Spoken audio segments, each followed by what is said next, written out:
آج ایک بہت ہی اہم موضوع کی طرف آپ کی توجہ مبذول کرانی ہے۔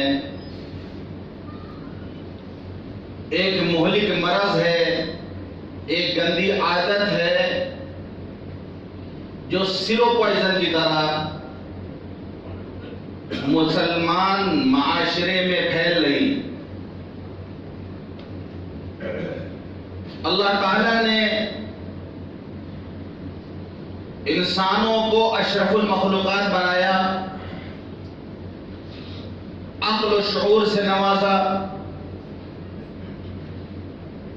آج دنیا کے اندر ہم جو ترقی دیکھ رہے ہیں، جو ایجادات دیکھ رہے ہیں، یہ سب انسان کے عقل و شعور کا نتیجہ ہے کہ انسان نے راکٹ بنائے، ہوائی جہاز، حیرت انگیز چیزیں بنائیں، کیونکہ اللہ نے اسے عقل و شعور سے نوازا ہے، اور دیگر جو جانور ہیں ان کو عقل و شعور سے نہیں نوازا جیسا کہ اللہ نے انسان کو نوازا ہے۔ لیکن ایک چیز ایسی ہے جو انسان کے عقل و شعور کو ختم کر دیتی ہے، اور وہ چیز ہے شراب۔ شراب پینے کے بعد انسان کے عقل میں فتور آ جاتا ہے، وہ یہ جان نہیں پاتا کون باپ ہے، کون بھائی ہے، کون ماں ہے، کون بہن ہے، کون بیٹی ہے۔ نشے کی حالت میں وہ تفریق نہیں کر پاتا۔ اسی لیے اسلام نے شراب کو سب سے بدترین اور تمام چیزوں، تمام خبیث چیزوں میں سب سے بدترین چیز شراب کو قرار دیا۔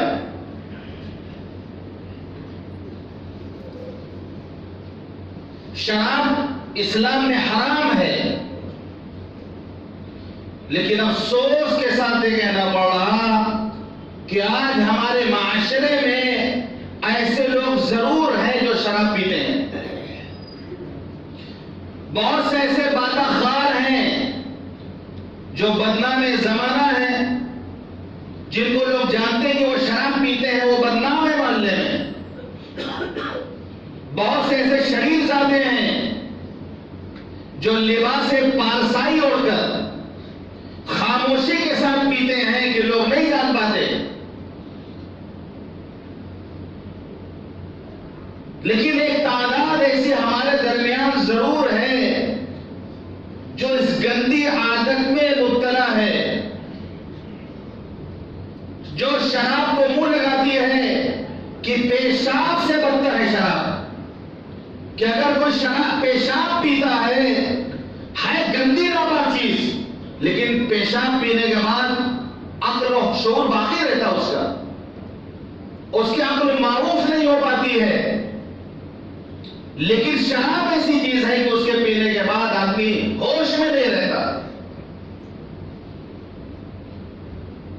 اسلام نے شراب کو حرام قرار دیا، قرآن میں صاف اعلان کیا ہے، جو میں نے ابھی سورہ مائدہ کی 2 آیتیں پڑھی ہیں، ان کا ترجمہ میں کر رہا ہوں۔ اللہ فرماتا ہے اعوذ باللہ من الشیطان الرجیم، یا ایھا الذین آمنوا، اے ایمان والو، انما الخمر والمیسر والانصاب والازلام رجس من عمل الشیطان، بے شک شراب، جوا، بت پرستی، بھال کے تیر،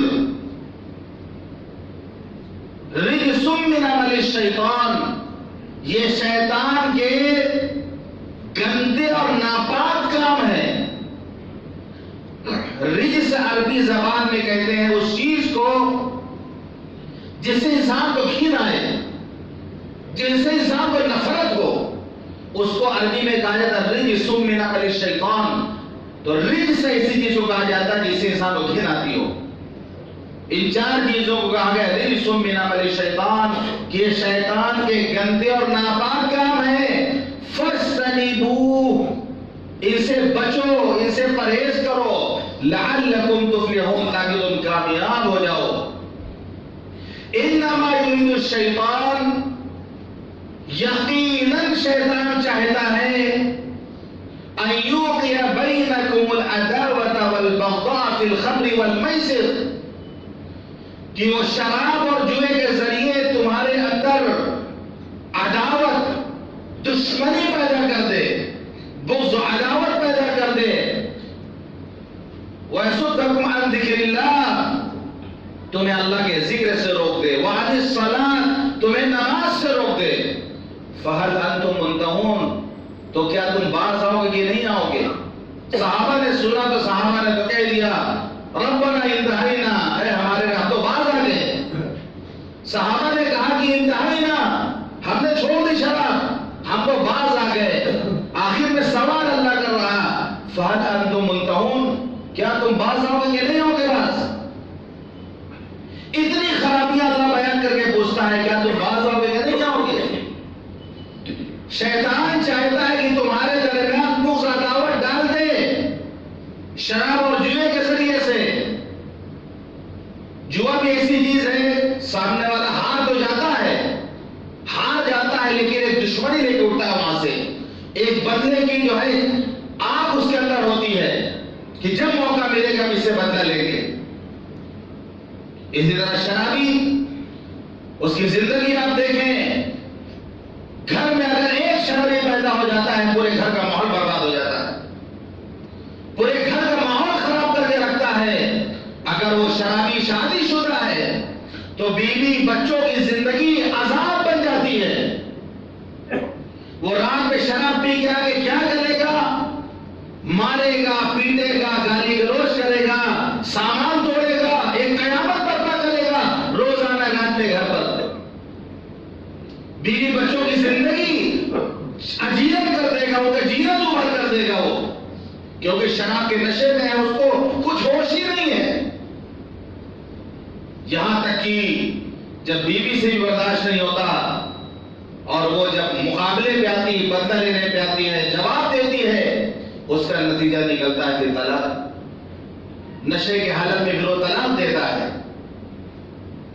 40% یا 60% جو طلاق کے واقعات آتے ہیں، ان میں 40 یا 60% شراب کی حالت میں لوگوں نے طلاق دیا اپنی بیوی کو، اور پھر جب ہوش میں آتے ہیں تو مفتی کے پاس جاتے ہیں، ہم تو نشے میں تھے، ہم تو ہوش میں نہیں تھے، کوئی ایسا مسئلہ نکال دیجئے کہ ہم بیوی کو پھر سے رکھ لیں۔ مفتی اپنی جیب سے فتویٰ تو نہیں نکالے گا، جو قرآن حدیث میں وہی بیان کرے گا، وہ کہاں سے مسئلہ الگ سے لائے گا؟ تو گھر برباد ہوتے ہیں، گھر اجڑتے ہیں، اولاد ماں باپ کے ہوتے ہوئے یتیموں کی زندگی گزارتے ہیں۔ اسی لیے آپ نے فرمایا اجتنبوا الخمر فإنها مفتاح کل شر، کہ حضور پاک صلی اللہ علیہ وسلم نے ارشاد فرمایا کہ شراب سے بچو، شراب سے بچو، کیونکہ یہ ہر برائی کی جڑ ہے۔ شراب سے بچو، یہ ہر برائی کی جڑ ہے، ہر برائی کی کنجی ہے یہ۔ امام بیہقی نے اپنی کتاب سنن بیہقی میں ایک حدیث نقل کی ہے کہ حضور پاک صلی اللہ علیہ وسلم نے بنی اسرائیل کے ایک عابد کا واقعہ بیان کیا کہ وہ اپنے گھر میں عبادت کیا کرتا تھا۔ وہ عابد، ایک عورت اس پر فریفتہ ہو گئی، اس سے محبت کرنے لگی، یہاں تک کہ اس عورت نے کسی سے بلوایا، اس عابد کو، اس عبادت گزار کو کسی سے بلوایا، کسی شہادت کے بہانے کہ ہمیں شہادت لینی ہے یا گواہی، یا کسی بہانے سے اس نے بلایا۔ وہ سیدھا سادہ عابد وہ چلا گیا، جب گھر میں گیا تو دروازہ بند کر دیا گیا۔ اس نے دیکھا کہ نہایت حسین و جمیل عورت بیٹھی ہوئی ہے، اس کے بغل میں خوبصورت بچہ بیٹھا ہوا ہے، اور سامنے شراب کی بوتل رکھی ہوئی ہے۔ اس عورت نے کہا کہ میں نے تم کو گواہی کے لیے نہیں بلایا، تمہیں شہادت کے لیے نہیں بلایا، میں تمہیں اختیار دیتی ہوں کہ ان 3 کاموں میں سے کوئی ایک اختیار کرنا پڑے گا. یا تو اس بچے کو اپنے ہاتھوں سے قتل کرو، یا پھر میرے ساتھ زنا کرو، یا پھر شراب کا جام پیو، شراب پیو. اگر تم ایسا نہیں کرو گے تو ہم شور مچا کر محلے والوں کو اکٹھا کر کے تمہیں بدنام کر دیں گے. اب شریف آدمی کے لیے ایسا کوئی موقع ہو تو شریف آدمی تو عزت بچانے کے لیے بھر جاتا ہے. اس لیے بہت سارے الزام بے بنیاد بھی ہوتے ہیں. ہم تحقیق نہیں کرتے اور ہم بدگمانی میں مبتلا ہو جاتے ہیں. کہیں کہیں پر ایسی مجبوری ہوتی ہے انسان کے ساتھ. تحقیق ضروری ہے کیونکہ ایک عزت دار آدمی اپنی عزت بتانے کے لیے کہیں پر مجبور ہوتا ہے. جیسے اس نے یہ کہا کہ تم اگر ایسا نہیں کرو گے تو ہم شور مچا کر تمہیں بدنام کر دیں گے. تو بدنامی سے بچنے کے لیے اس نے غور کیا کہ اگر میں بچے کو قتل کرتا ہوں تو قتل تو بہت بڑا گناہ ہے. قتل تو بہت بڑا گناہ ہے کہ جس نے ایک آدمی کو قتل کیا اس نے گویا دنیا کے سارے انسانوں کو قتل کر دیا. اگر ہم زنا کرتے ہیں تو یہ بھی بدترین کام ہے، بہت بڑا گناہ ہے. اس نے جو کہا کہ شراب حرام ہے، لیکن یہ دونوں کے مقابلے میں یہ جو ہے ہلکا ہے معاملہ اس کا.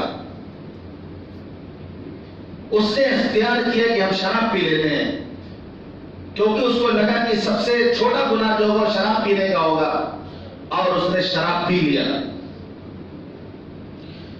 جب شراب پینے کے بعد جب مدہوش ہوا وہ، عقل و شعور اس کے ظاہر ہوئے، تو نشے کی حالت میں اس نے پھر بچے کو بھی قتل کیا اور اس عورت سے زنا بھی اس نے کیا. اسی لیے آپ نے فرمایا اجتنبوا الخمر، شراب سے بچو. ہر برائی کی جڑ ہے یہ، کیونکہ اس نے جب شراب پی، جب عقل و شعور کو کھو دیا، اب اس کے لیے قتل کرنا بھی آسان، زنا کرنا بھی آسان. تو جو شراب کا عادی ہوتا ہے، جو شراب پیتا ہے، جو شراب میں دھت رہتا ہے، وہ کچھ بھی کر سکتا ہے. اس سے کچھ بھی ہو سکتا ہے اور شیطان یہ چاہتا ہے. شیطان کی پوری کوشش وہی ہوتی ہے. آپ نے فرمایا الخمر ام الخبائث، شراب تمام خبیث ترین چیزوں میں سب سے بدترین چیز ہے. ام الخبائث کہا گیا اس کو. فمن شربها لم تقبل له صلاة 40 يوما، جو شراب پیے گا اللہ اس کی 40 دن کی نماز قبول نہیں کرے گا.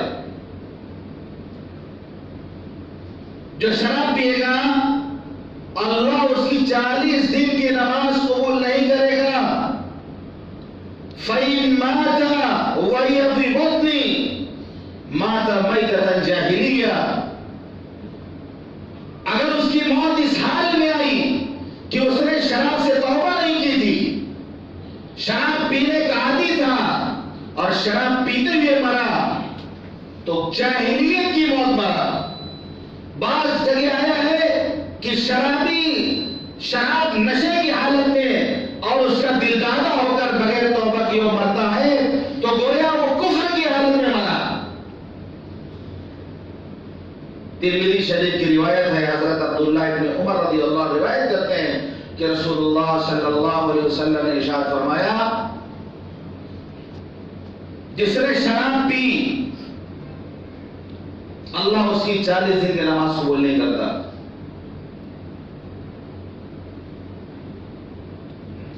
جب اس نے توبہ کی اللہ اس کی توبہ قبول کرتا ہے. پھر اس نے دوبارہ شراب پی، پھر اللہ اس کی 40 دن کی نماز قبول نہیں کرے گا. وہ پھر توبہ کرے گا اللہ اس کی توبہ قبول کر لے گا. تیسری مرتبہ پھر اس نے شراب پی، اللہ اس کی 40 دن نماز قبول نہیں کرے گا. وہ توبہ کرے گا تو اللہ اس سے توبہ قبول کر لے گا. چوتھی دفعہ جب اس نے شراب پی تو اللہ اس کی 40 دن کی نماز قبول نہیں کرے گا، اور توبہ کرے گا تو اللہ اس کی توبہ قبول نہیں کرے گا.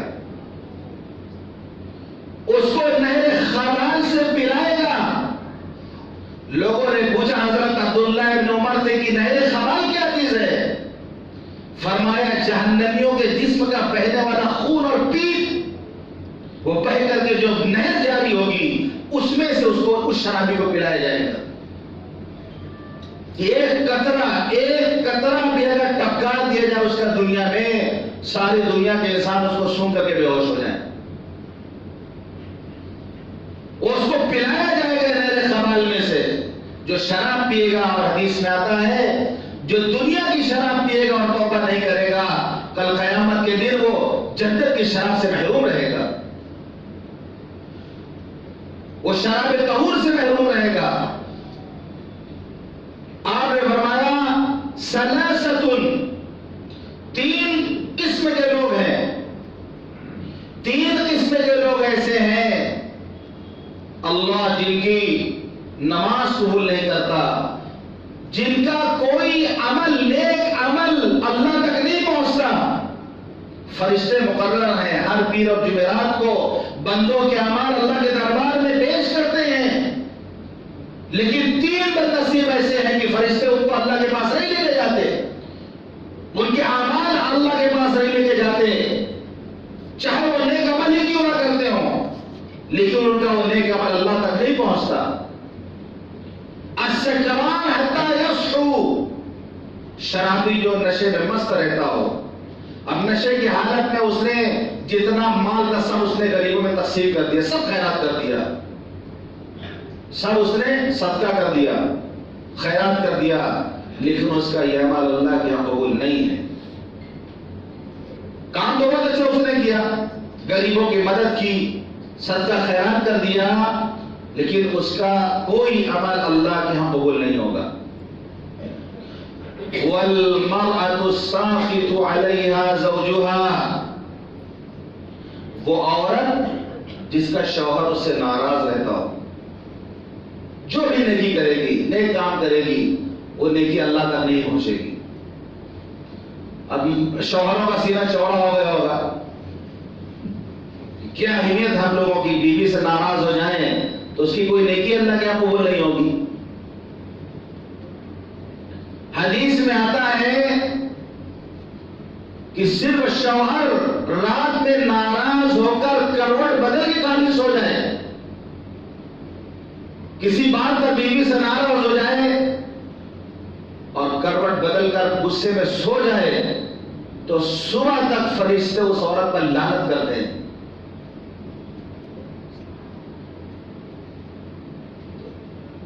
آپ نے فرمایا ایما امرأۃ ماتت وزوجها راض دخلت الجنہ، جس عورت کا انتقال اس حال میں ہوا، جس عورت کا انتقال اس حال میں ہوا کہ اس کا شوہر اس سے راضی تھا، وہ جنت میں داخل ہوگی. تو بیویوں کو چاہیے کہ وہ اپنے شوہروں کو راضی اور خوش رکھنے کی کوشش کریں. عام طور پر ایسا ہوتا ہے کہ نظر انداز کر دیتی ہیں عورتیں، بہت سے ایسے مواقع ہوتے ہیں کہ نظر انداز کر دیتی ہیں. ظاہر سی بات ہے جب گھر میں بریانی نہیں پکے گی تو ہوٹل کی بریانی آدمی کھانے کا دل کرے گا. ایسا کام کیوں کرے کہ آدمی باہر کی بریانی لا کے کھائے، گھر کے اندر خود بریانی بنائے. ہو ایسا کام کریں کہ شوہر ان کا خوش رہے، شوہر کے لیے بنا سنگھار کریں. مہینوں ہو جاتے ہیں جس شوہر کے پیسے سے میک اپ کا سامان آتا ہے وہی اپنی بیوی کو بنا سنگھار کے حالت میں نہیں دیکھ پاتا. پیسہ اس کا خرچ، پیسہ اس کا خرچ ہو رہا، دیکھ دوسرے لوگ رہے. کہا نہیں آتا مزہ مارے غازی کیا دھکا کھایا مجاور، دیکھ دوسرے لوگ رہے، پیسہ اس کا بھی جانے خرچہ ہو جا رہا. مہینوں گزر جاتے ہیں، عورتیں اس کا خیال نہیں رکھتی۔ ظاہر سی بات ہے انسان کو جب بھوک لگے گی، اس کی جو بھوک ہے اس کو نہیں مٹایا جائے گا تو چوری سے کھانے کی کوشش کرے گا وہ۔ جس طرح پیٹ کی بھوک ہے، ایک آدمی کی بھوک لگتی ہے، اس کو کھانا چاہیے، آپ اس کو کھانا نہیں دیں گے، کہیں تو کھائے گا جا کے وہ، کہیں تو کھائے گا جا کے، پیٹ تو بھرے گا وہ۔ ایسی نفس کی بھوک ہے، جب اس کو بھوک لگے گی، اس کا دل کر رہا تو 1000 بہانے عورتیں بنائیں گی۔ جب 1000 بہانے بنائیں گے کہ آج سر درد کر رہا، آج پیٹ میں درد ہے، آج کمر میں درد ہے، 1000 بہانے بنائیں گی، بھوک تو کہیں مٹائے گا جا کے وہ۔ راستہ ہم نے کھولا ہے، شوہروں کو اتنا پیٹ بھر کر کھلاؤ کھانا، اتنا پیٹ بھر کر بریانی کھلاؤ کہ باہر کے کھانے کی طرف نظر اٹھا کے نہ دیکھیں گے۔ غلطی ہوتی ہے گھروں میں، یہ ہم عورتوں سے کہنا چاہتے ہیں، خاص طور سے پیٹ بھر کر شوہروں کو کھانا کھلاؤ کہ باہر کے جو ہے کھانے کو دیکھنے کو ان کا دل نہ کرے، طبیعت نہ کرے، کیونکہ ظاہر سی بات ہے انسان جب پیٹ بھر کھانا کھا لے، اس کا پیٹ خوب بھرا ہوا ہو، آپ اس کو رسگلہ لا کے دیکھیں، کہیں گے کھا لیجیے، وہ کہے گا ہم کھائیں گے تو الٹی ہو جائے گی، اتنا ہمارا پیٹ بھرا ہوا ہے۔ بریانی لا کے دے دیں گے، کھا لیجیے بریانی، وہ کہے گا نہیں ہم نہیں کھا سکتے اب، کیونکہ ہمارا پیٹ بھرا ہوا ہے۔ جب پیٹ بھرا ہوا ہوگا، کوئی پیش بھی کرے گا تو آدمی نہیں کھائے گا۔ اب بھوکا بنگالی بھاتے بات، بھائی بھوکا بنگالی بھاتے بات، پھر تو نظر آئے گا اس کو۔ اب بھوکا آدمی ایک ہے، کسی نے اس سے پوچھا کہ 2 اور 2 کیا ہوتا ہے، اس نے کہا 4 روٹی۔ اس کا خاص خیال رکھنا ہے عورتوں کو کہ ان کا شوہر سے راضی رہے، اور شوہروں کو بھی بہت بھاؤ نہیں دکھانا، ان کو بھی راضی ہو جانا چاہیے آسانی کے ساتھ، کوئی دشمن نہیں ہے۔ کوئی ایک ادا بیوی کے ناپسند ہوگی، دوسری کوئی ادا ایسی ہوگی جس پر ہم مر مٹیں گے، کوئی ایک ادا اس کی تکلیف پہنچائے گی تو دوسری ادا اس کی پسند آئے گی۔ تو شوہروں کو بھی چاہیے کہ وہ خیال رکھیں، وہ ظلم نہ کریں، اور ایسی چیز کا استعمال نہ کریں جس سے تکلیف ہو بیوی کو، جیسے کہ میں نے مثال دی شراب، کہ شراب کے اندر خود ایسی بدبو ہوتی ہے، خود ایسی بدبو ہوتی ہے کہ انسان پریشان ہو جائے۔ اب شرابی شراب پی کے گھر جائے گا تو کتنی بدبو گھر میں ہوگی؟ تو تالی دونوں ہاتھ سے بستی ہے، ایک ہاتھ سے صرف چٹکی بجا کرتی ہے، دونوں طرف جو ہے برابر خیال ہے کہ الفت کا جب مزہ ہے کہ وہ بھی ہو بے قرار، الفت کا جب مزہ ہے کہ وہ بھی ہو بے قرار، دونوں طرف ہو آگ برابر لگی ہوئی، دونوں طرف سے معاملہ ہو۔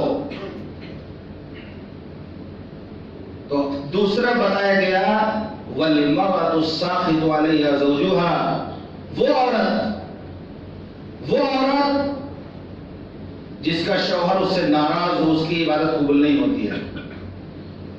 تو جن عورتوں کے شوہر ناراض ہیں وہ اس بات کو سن کر شوہروں سے معافی مانگ لیں، اور شوہروں کا یہ فرض بنتا ہے کہ انہیں معاف کر دیں، اللہ کی بندی پر ترس کھائیں۔ عورتیں تو اسے بھی بیچاری قابل رحم ہوتی ہیں، پھر اللہ نے سفارش کی، اللہ کے رسول نے سفارش کی، وَعَاشِرُوهُنَّ بِالْمَعْرُوفِ، ان کے ساتھ اچھے سے رہا کرو، ان کے ساتھ بھلائی کیا کرو۔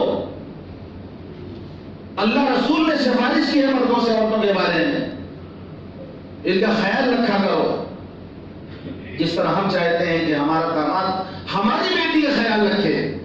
کون ایسا باپ ہوگا جس کی بیٹیاں ہوں اور وہ یہ نہ چاہے کہ اس کو اچھا داماد ملے اور ان کی بیٹی کے ساتھ اچھا سلوک کرے؟ آپ کی جو بیوی ہے وہ بھی کسی کی بیٹی ہے، اس کا باپ بھی یہ چاہتا ہے کہ میرا داماد میری بیٹی کے ساتھ اچھا سلوک کرے۔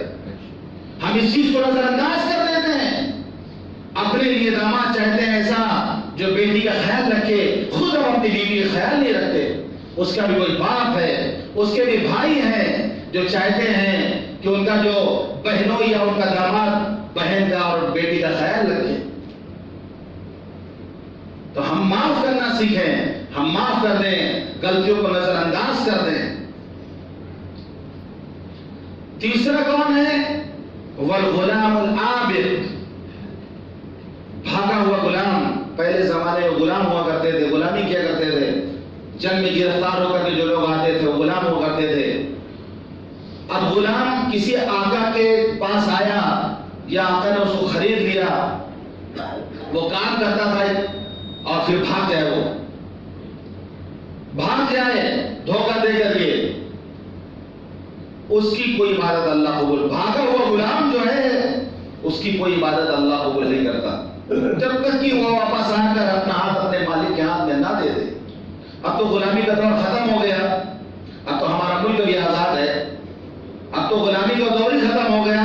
الگ بات ہے ذہنی طور پہ آدمی غلام ہو جائے، لیکن ہمارے جسم آزاد ہیں، ہمارا جسم آزاد ہے، چاہے ذہن غلام کیوں نہ ہو جائے. آزادی یہ بہت بڑی نعمت ہے، آزادی یہ اللہ کی بہت بڑی نعمت ہے کہ آدمی آزادی کے ساتھ جی سکے، آزادی کے ساتھ سانس لے سکے. تو غلامی کا دور ختم ہو گیا. پہلے زمانے میں غلام ہوا کرتے تھے، ابھی وہ نوکر، وہ خادم اس سے مراد لیے جائیں گے جس کو کسی نے اجرت پہ رکھا، کام پہ لگایا، کام صحیح سے نہ کرے یا آدھا کام کر کے فرار ہو جائے، وہ بھی اس میں آئے گا کہ اس کی اللہ عبادت قبول نہیں کرے گا. تو یہ تین قسمیں کے لوگ ایسے ہیں جن میں سر فہرست شرابی کا تذکرہ آیا ہے کہ شراب پینے والا. تو کتنی بڑی لعنت ہے کہ شراب آدمی پیتا تو اس کی نماز قبول نہیں ہوتی. ایک حدیث میں آتا ہے کہ حضور پاک صلی اللہ علیہ وسلم کی خدمت میں حضرت سعد بن ابی وقاص رضی اللہ عنہ آئے اور انہوں نے عرض کی کہ اللہ کے رسول آپ دعا فرما دیں میرے لیے کہ میں مستجاب الدعوات بن جاؤں. مستجاب الدعوات کہتے ہیں اس شخص کو جس کی دعا اللہ قبول کرتا ہے، اس کو کہتے ہیں مستجاب الدعوات. اللہ سے یہ دعا کرنا چاہیے ہر ایک کو کہ اللہ ہمیں آپ مستجاب الدعوات بنا لیں. یعنی آدمی جب مستجاب الدعوات بن جائے گا، جس وقت بھی جو دعا کرے گا اللہ اس کی دعا قبول کرے گا. اسی لیے بزرگوں نے بتایا کہ جب کعبے میں پہلی نظر پڑے تو کون سی دعا مانگے، تو بزرگوں نے کہا یہی دعا مانگے کہ اللہ ہمیں مستجاب الدعوات بنا دے. یہ دعا اگر قبول ہو گئی تو پھر تو جب بھی جہاں جس موقع پر دعا مانگے گا دعا قبول ہو جائے گی. تو اللہ کے بہت سے بندے مستجاب الدعوات ہوتے ہیں جن کے اللہ دعائیں قبول کرتا ہے. تو حضرت سعد بن ابی وقاص رضی اللہ عنہ نے کہا اللہ کے رسول دعا فرما دے کہ اللہ مجھے مستجاب الدعوات بنا دے. آپ نے فرمایا سعد کھانے میں حلال کا اہتمام کرو، حلال روزی کھاؤ، اللہ تمہیں مستجاب الدعوات بنا دے گا. پھر آپ نے قسم کھا کے فرمایا قسم ہے اس ذات کی جس کے قبضے میں محمد صلی اللہ علیہ وسلم کی جان ہے کہ ایک حرام کا لقمہ جس کے پیٹ میں جائے گا، حرام کا لقمہ جس کے پیٹ میں جائے گا 40 دن تک اللہ اس کے کسی عمل کو قبول نہیں کرے گا. اور جو جس حرام مال سے پلا بڑا ہو، جس کے ریشے ریشے میں حرام مال شامل ہو، وہ جسم جہنم کا ایندھن بنے گا، سود خور جہنم کا ایندھن بنے گا. یہاں پر بتانا یہ ہے کہ حرام مال بھی ایسا ہے کہ حرام مال اگر پیٹ میں جائے گا تو اللہ کوئی عبادت قبول نہیں کرے گا، اللہ اس کی کوئی نیکی قبول نہیں کرے گا. حلال کا بہت زیادہ اہتمام کرنے کی ضرورت ہے، حرام سے بہت زیادہ بچنے کی ضرورت ہے. اور تمام حرام چیزوں میں سب سے زیادہ حرام جو ہے، سب سے زیادہ وہ شراب ہے. تو ایک مسلمان کو اس سے بچنا چاہیے، اس سے دور رہنا چاہیے، اس کے قریب نہیں جانا چاہیے. شراب کی جو لعنت ہے، جو وعیدیں ہیں قرآن حدیث میں کہ آپ پڑھیں گے تو آپ کے رونگٹے کھڑے ہو جائیں گے. ایک مسلمان جس کے لیے حرام قرار دیا گیا ہو کیسی ہمت کرتا ہے اس کو پینے کی، اس کو قریب جانے کی. پہلی بات تو شرابی مسجد میں نظر نہیں آئے گا، کیونکہ قرآن نے کہا ہے وَعَنِ الصَّلَاةِ، شیطان چاہتا ہے کہ شراب پلا کر تمہیں اللہ کے ذکر سے نماز سے روک دے. شرابی نماز نہیں پڑھے گا، شرابی جو ہے شراب پینے والا نماز نہیں پڑھتا. یا یہ بلا دیا جائے کہ نشے کی حالت میں وہ مسجد نہیں آ سکتا، نماز نہیں پڑھے گا، تو ایسا آدمی مسجد سے نماز سے دور رہتا ہے. تو اتنی بڑی لعنت ہے شراب کی کہ مسلمان کو اس کے قریب بھٹکنا بھی نہ چاہیے. لیکن افسوس کے ساتھ کہنا پڑ رہا کہ ہمارے معاشرے میں کچھ ایسے افراد ہوتے ہیں جو خرید کر کے پیتے ہیں. بعض کو پھوکٹ کے مل جا رہی، چلو پی رہے ہیں پھوکٹ والا، کوئی پارٹی کا طرح وہاں مل جا رہا. شراب کا نام بدل بدل کر کے لوگ پی رہے ہیں، نئی نسل نام اس کا چینج کر دے رہے ہیں، بیئر نام ہے اور کون کون نام ہے، اس نام سے پیتے ہیں. شراب کا نام بدل کر کے پی رہے ہیں.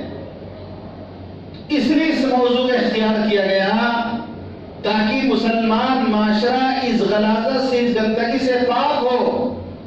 جو لوگ شراب کے لت میں مبتلا اس کو چھوڑنے کی کوشش کریں، ورنہ وہ اپنے انجام سے ڈریں کہ حدیث میں آتا ہے جو شراب کی حالت میں مرے گا گویا وہ کافر ہو کر مرا، مشرک ہو کر مرا، شرک کی حالت میں مرا، اور اس کے اللہ کیا کوئی بخشش نہیں ہے، اللہ کا اس کے لیے کوئی معافی نہیں ہے. تو انشاءاللہ پھر شراب کے تعلق سے اور باتیں کی جائیں گی. اللہ تعالی ہم سب کو کہنے اور سننے اور عمل کرنے کی توفیق عطا فرمائے. وآخر دعوانا الحمدللہ رب العالمین.